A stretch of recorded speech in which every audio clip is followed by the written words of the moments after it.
सकाळी सकाळी ना फुलं वेचायला रोज येते मी, माऊ पण येते. अंगणातले खूप असे सडा पडलेला राहतो फुलांचा. आहे ते झाड आहे या फुलांचं आणि बस खूप फुलं पडलेली आहे आणि दिवसभर पडत असतात. आधी पण खूप फुलं वेचली आणि आता एवढी वेचली आणि अजून सुद्धा पडताय हळूहळू हळू. आणि ही मजा वेगळीच आहे फुलं वेचायची. आणि तुम्हाला आठवतं का लहानपणीची ही मजा वेगळीच होती. आणि कोणाला कोणाला हे आवडायचं मला कमेंट करून नक्की सांगा. आणि ताजी फुलं अंगणातली आणि झाडावरून पडलेली तुम्हाला मी आधीची सुद्धा दाखवते.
हे आहे ते फुलांचं झाड.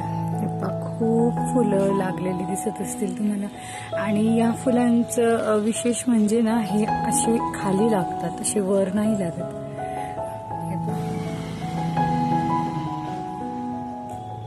खालच्या बाजूला त्याचं तोंड असतं. आहे की नाही गंमत. हे पहा, हे आहे ते झाड. आणि या झाडाला ना म्हणजे या फुलांना आकाश निंब किंवा बुचाचं झाड, कोणी बुश म्हणतं, पण बुचाचं झाड असं सुद्धा नाव आहे. आणि खूप सुंदर ही फुलं दिसतात. असं पावसाचा थेंबासारखी ती पडताना दिसतात. खूप सुंदर वाटतात.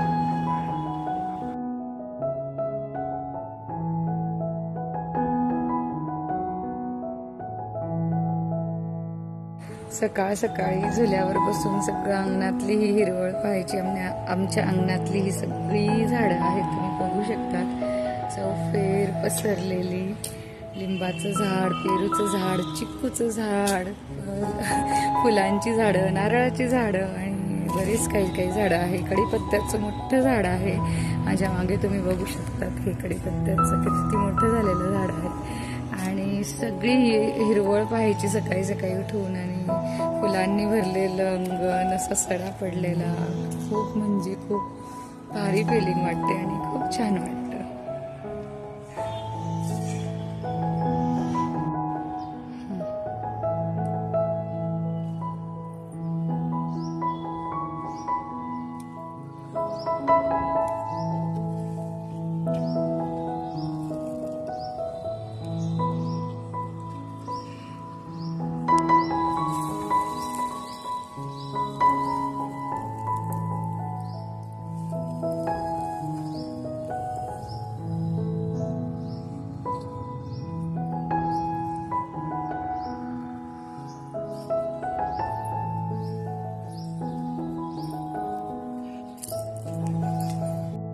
इथे हे आंब्याचं झाड आहे. आणि तुम्हाला गंमत दाखवू का, इथे आहे कडीपत्त्याचं झाड आणि भरपूर कडीपत्ता लागलेला आहे.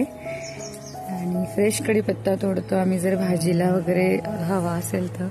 आणि तिथे एक आंब्याचं झाड, कडीपत्त्याचं झाड आणि परत एक आंब्याचं झाड आहे. आणि असं मस्त असं गुच्छ तयार झालेला आहे.